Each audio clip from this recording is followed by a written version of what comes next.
Okay, Steve, everything ready? All set to go? What do you mean is everything all ready to go? I could prepare this recipe blindfolded. All right, there's no need to exaggerate. Exaggerate? Who's exaggerating? Give me that blindfold. In fact, I want to prepare the whole recipe blindfolded. Steve, I apologize. Okay, I'm sorry. Not good enough. Give me that blindfold. Look, Steve, you don't want to wear a blindfold because, after all, there are a lot of people watching One Chef One Critic who, well, especially the ladies who watch the show to see your mesmerizing eyes. Okay. Forget the blindfold. Yum, yum, yum, yum, yum, yum, yum, yum, yum, yum, yum, yum. Hi, everybody, and welcome to another edition of One Chef One Critic. I'm Karl Wells, food critic for The Telegram. And I'm Chef Steve Watson of Central Dairies. Steve, one thing I always advise people to do is not experiment with recipes if you're preparing a meal for guests. Exactly, Karl, and I learned that at a very, very young age when I was preparing and writing menus for our guests in our restaurants. I was preparing things that I thought I knew and that they would like, but it didn't work out that way. So nowadays, I prepare things that I'm very, very comfortable with for my guests at home. So to speak. That's right, and that's exactly what I do, because I've actually had a few disasters where I've messed up on cooking times and things like that, and Doesn't work out, does it? It didn't work out that well. So I think it's a great idea to, cook what you know. Coming up in the program today, folks, we have a special guest, Dr. Andrew Furey. He is an orthopedic surgeon here in St. John's, but he's also with a group called Team Broken Earth, and they are doing wonderful humanitarian work down in Haiti. And what are we going to be cooking with, Andrew, today? We're going to be brining a turkey, and we're going to serve that with a beautiful German potato salad. Oh, lovely. And we have personal chef Lorna Dumaresque with us, and she's going to do something really incredible with ice cream and lemons, so stay tuned. For a complete listing of One Chef One Critic recipes, wine lists, and more, check out our website. Let us know what you think of the show at 757-9600 or send us an email at onechef.onecritic@rci.rogers.com. And we're very pleased to welcome Dr. Andrew Furey to the program of Team Broken Earth. Nice to have you on the show. Thanks for being here. Excellent. Perfect. Great. So I think we've got a fairly healthy dish for the doctor today. I was a little bit concerned about that. I'm always concerned when we have medical professionals on. I think the bacon is a good start. The bacon. There. Yeah, just wait till we start using the salt. I'm trying to ignore that, but anyway. Okay, Dr. Furey, what we're going to be making today is a brine turkey. And what that's going to do, we're going to marinate it in some brine, salt, and a few aromatic herbs. And it's going to really plump the bird up, so to speak. So we're going to put that brine in there for about 36 hours, actually. So 36 hours. Yeah, so we'll start. So what we're going to here is a little bit of water. I'll get you to measure half a cup of salt and then to start to stir that in there. And while that's going on, I'm going to put some of the herbs inside the bird itself. So it's just half a cup of salt. Half a cup of salt, yeah. Okay. But for this size bird, we're only looking at a 10-pound bird. No, So you want all the way I to mean, half. that's still a lot of salt, but it won't be salty. Absolutely, turkey, absolutely will it? not. Well, what it's going to do, it's going to eat into the pores a little bit, but it won't go all the way through the bird, the saltiness. Okay, so This is not doctor recommended now. This No, is, no, okay. So we just pop that in there. But we're just soaking it in it. We're just soaking it in. I mean, people soak in in salt and. yeah, We go in the ocean. That's all good, yeah. Yeah. Good. Do you do any cooking at all? I'd love to say that I do, but I don't. Okay, My you probably wife is don't a have the time fabulous to cook. No, I don't. But even when my wife is away, I have to admit I live on cereal. I'm one of those kind of cooks. So this is all new to me. Yeah. So when I get that, if you can just peel the tines off the rosemary as well and pop that in there. Okay. Now, what I'm doing is a German potato salad, and we've got some nice bits of bacon here. I'm going to add some onion and fry that off. And there's some other things that we're going to add Smells eventually fabulous. as well. Yeah, that's right. Bacon always makes a kitchen smell good. Well, this entire house smells like bacon. So, Dr. Furey, Team Broken Earth involves medical professionals such as yourself going to Haiti and performing operations and providing other medical services to that devastated country. Is it still pretty much devastated? What's the situation there now? Everyone asked that question. That's a great question. It's improved from when we first went down after the earthquake. And but what people tend to forget, or I think sometimes need reminding about, is that this was one of the worst countries in the world before the earthquake of January 2010. So it was one of the poorest places, had some of the worst infrastructure, some of the worst healthcare before the earthquake. Right. And then they had, arguably one of the worst natural disasters of our generation thrown at them on top of that. So they're not even back to where they were, the day before the earthquake. And they were pretty bad And then. they were pretty bad then, right? So that's the point that sometimes is difficult to digest. That's right, yeah. But that being said, they are making improvements. For example, the first trip that we went down, there was so much destruction in the streets that I can only equate it. The best example I can give is like when we get a heavy snowfall here in Newfoundland, and the plow has been through just one time, and you can't really see on either side, and there's just one lane to drive down. It was like that, except it was rubble and destroyed homes and destroyed buildings and things like that. And this was a 4-lane highway. That's all been cleaned up. So there is some steady slow improvement, right? yeah. So which gives us encouragement, to go back. We'll pick some of these leaves of the sage off as well. Yeah, excellent. You got the onions there, Karl? They're coming good? The onions, yeah. So next I'm going to add the smells potato great, yeah. to the bacon and onions, and then basically just finish it off with some Grainy mustard and mayo. I think these onions may need a that good? little bit more cooking. Okay, them all that's out? perfect, yeah. Okay. That's great. This smells great. I think that this is the most important part. Just It is, this right here. and the aroma's coming, the aromatic flavour.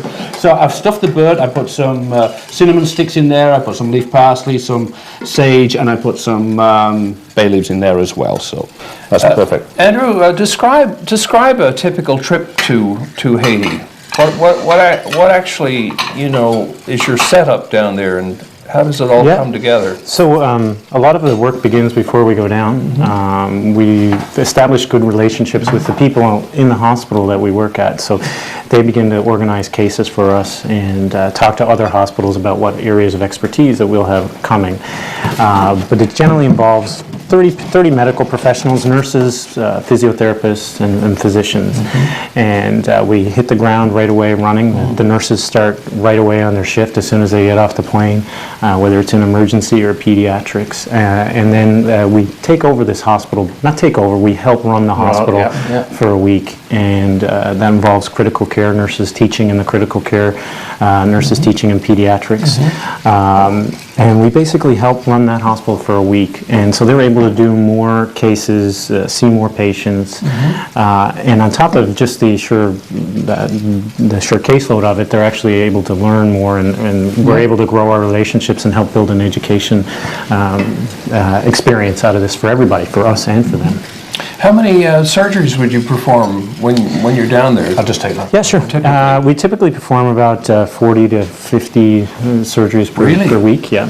Really? Yeah. Some including, Dr. Art Rideout does plastic surgery. We've had multiple general surgeons, Dr. Pace, and then of course the orthopedic surgery, so broken bones or bones that have healed in unfortunate positions. Are any of these cases related directly to the earthquake and the injuries that took place then? Some still are. Of course, the first trip that we took, there was mainly 90 to 95% earthquake-related accidents.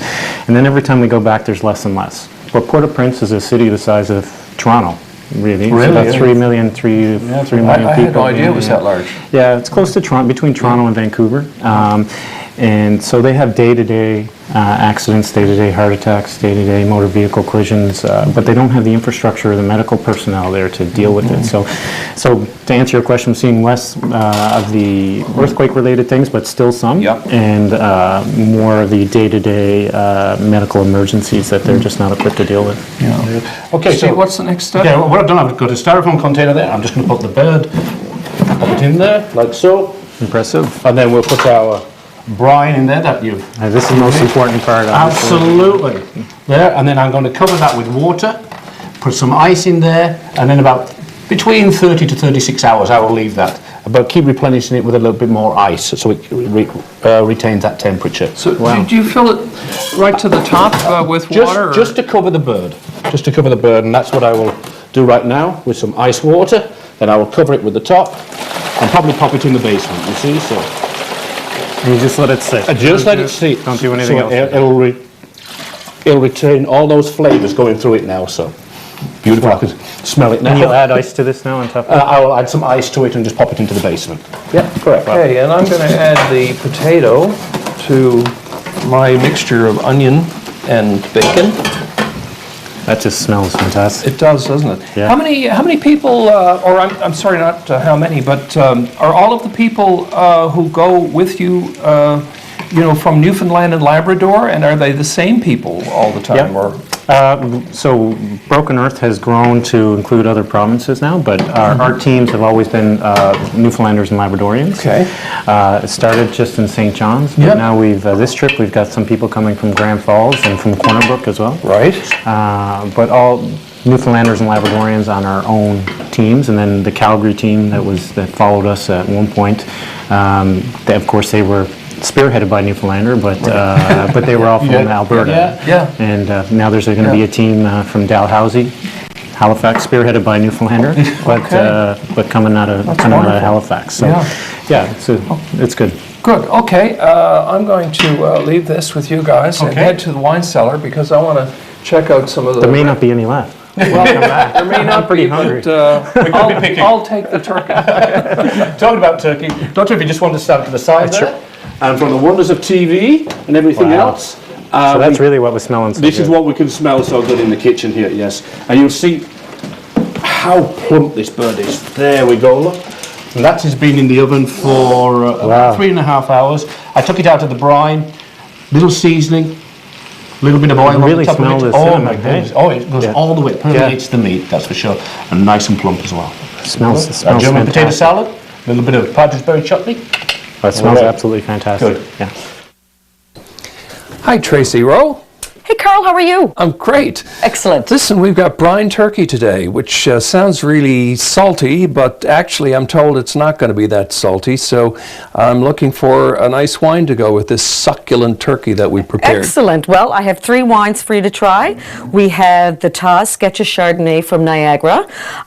This is actually a winery that's won Winery of the Year for the last 3 years in a row, and it retails for about $23.45. We also have from Australia, from the Mitchell Winery, it's called the Watervale Riesling from Clear Valley, and this retails for about $25. And this is a drier style Riesling, unlike German Rieslings that some people may be more familiar with. Really nice, subtle, tart, green apple flavors that would be great with the turkey. And does this have that, what they call petrol nose or It gasoline does. kind of smell? Yeah, which is very typical of Australian Clear Valley Rieslings for sure, but it kind of blows off after you open it. Absolutely, yeah. It's really interesting, Yeah. the different aromas that wine produces, Absolutely, isn't it? yeah. And the last one we have is the Sea Glass Pinot Noir from Santa Barbara, California. And this retails for $15.49. Classic style Pinot Noir from California that would be great with turkey. Pinot Noir is actually a really great match with turkey and poultry, so I think this would be awesome with it. I'm hearing a lot about Santa Barbara lately in terms of its wines. Yeah. They seem to be kind of coming on strong. Very much so, and this winery is fairly new to the NLC, and it has it's been doing quite well for us. Can we just recap the price points here? What this one is what? $15.49 for the Sea Glass, $23.44 for the Chardonnay, and about $25 for the Riesling. Excellent. Okay, well, hey, I'm going to go. Oh, okay. I feel in kind of a classic mood here today, so I'm going to go with the Pinot Noir choice. from Santa Barbara. Excellent choice. Thank you. You're welcome. Now we'll just take the last piece of our brine turkey breast, and once we took the turkey out of the oven, we allowed it to rest for about 20 minutes. And I'm just going to serve that with a little bit of partridge berry chutney to the side. And now let's go and see Dr. Furey and Karl at the dining room table. Well, turkey's one of those things you can have either red or white wine, I guess, but today I decided we'd have red. Perfect. Now, Sounds Andrew, good. have a taste and I tell can't us wait. what your It smells fantastic. opinion is. It does, actually. Yeah, and you don't have to serve cooked vegetables or anything like that with it. I think this is quite nice. That's really moist. Is it ever moist? And that is the real advantage to brining meat, it's really healthy, that's for sure. For whatever That is reason, moisture, it retains the moisture, and I've had pork done like this, brined pork. Same thing, really moist. Even cuts of pork that ordinarily, when you cook them, they kind of dry Dried out. out, yeah. Yeah. That is fabulous. Andrew, I wanted to ask you, I know that a lot of the people that go to Haiti with you are employed by the health sciences, or in Eastern Health, not just the health sciences, but Eastern Health in general. What kind of cooperation do you get from Eastern Health on this Team Broken Earth project? They've, in the past, have given us some leeway on education time for some of the nurses and some of the support staff. Memorial University has been extremely helpful. Okay.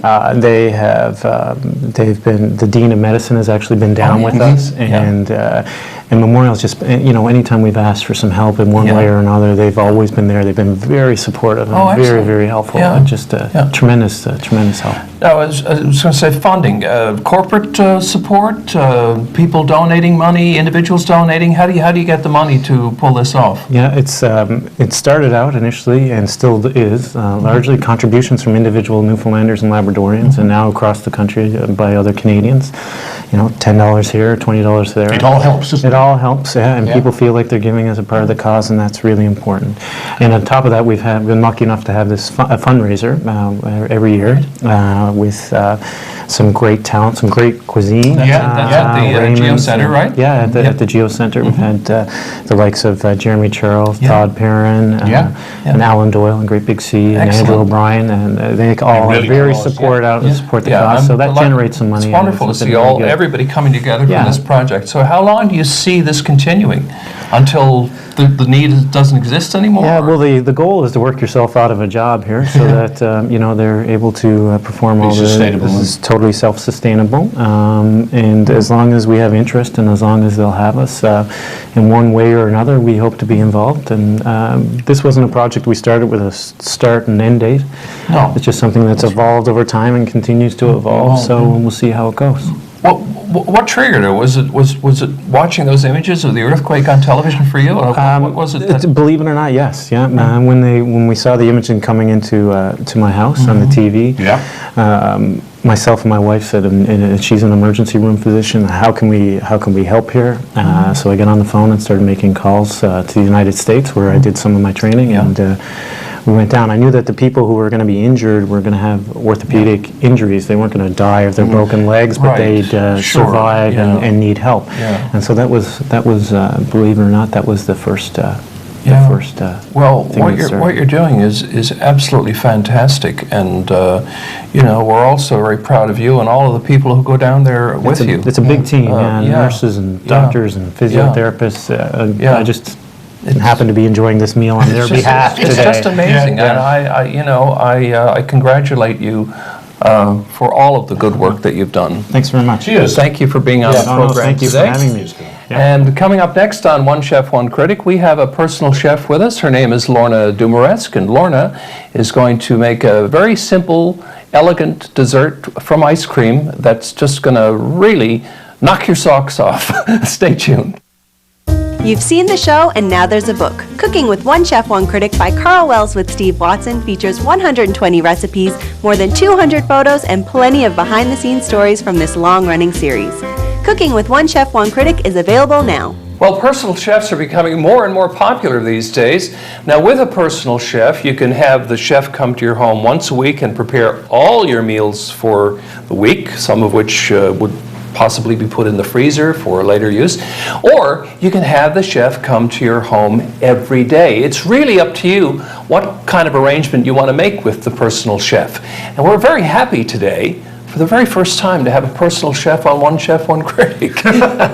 She is Lorna Dumaresque. Hi, Lorna. Hi, thank you for having me. Welcome to the program. Well, Lorna, what are we actually going to be making today? I see we've got some preserves. Is there a little thing that we made? Or? I do. I'm just going to do a very simple dessert using my lemon and orange preserves. They're preserved the way that everything would be preserved, and most Newfoundlanders are used to that process, certainly ones my age. My grandmother used to preserve everything when we were growing up, and I had access to lots of different things.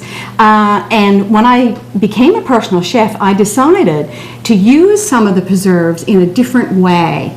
So having a simple dessert is nice after a big heavy meal. So today what I'm going to do is utilize my lemon and orange preserves.